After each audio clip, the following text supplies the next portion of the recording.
One sunny morning, a ringing telephone roared out in all corners of the car repair shop owned by Kiko Toda. It was a call from a customer who is in need of his shop's service. Kiko immediately drove on his way. The customer was Mang Nestor, who is out for work. He was peacefully traveling in the road when he realizes that the car's brake pedal is not working, so he called out for Kiko. When Kiko arrived, he immediately works on his job, while Mang Nestor looked at what he is doing. Then he questioned out, What happens when the driver steps on the brakes pedal? Brakes in the cars are one example of Pascal's Principle, which is applied on hydraulic brake system.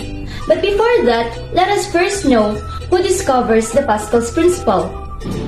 Pascal's Principle is named in honor of French mathematician and scientist Blaise Pascal in his great contribution in the field of fluid mechanics.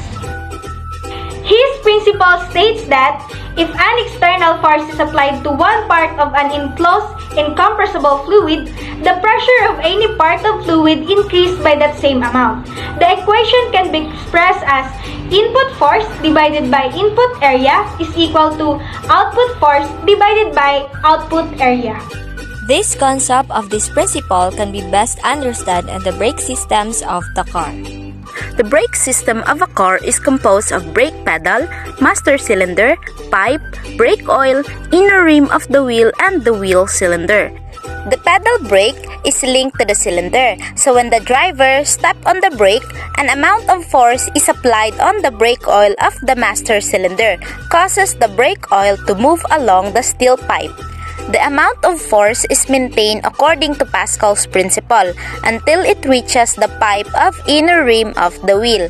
Then, the brake oil pushes the pipe of the inner wheel cylinder, causing the car to stop immediately.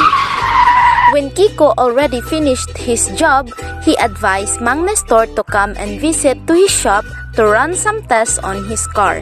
Mang Nestor gladly accepted the offer. On his way back, Kiko noticed a car parked on the subway. A man looked upset on its car's flat tires. Kiko then offered a hand on the man. Kiko brought out his hydraulic jack for cars to lift the car and change its flat tires. How hydraulic jack works on cars? Hydraulic jack works based on Pascal's principle. It consists of reservoir to store hydraulic fluid. A hollow tube connects the reservoir to the smaller cylinder. Another hollow tube connects the smaller cylinder with the larger cylinder. The animation shows when a force is applied to the handle of the jack, the force pushes the fluid to move along the smaller cylinder to the larger cylinder, causes the piston to be lifted. The fluid cannot flow back to the smaller cylinder, so the piston stays up. In order to lower the piston, the release valve has to be opened so the fluid will flow back to the reservoir. Tips on traveling. Always check pressures in all tires and have a pro inspect on your brakes. Kiko happily went back to his shop. When he arrived, everyone is still busy on their own works.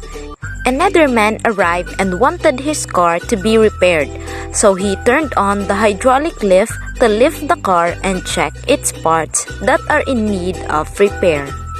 Now we know how Pascal's principle works on hydraulic lifts, hydraulic jacks, and brake systems of the cars.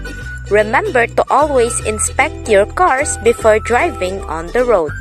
And in case you need help, dial 122. Kiko is coming to the rescue.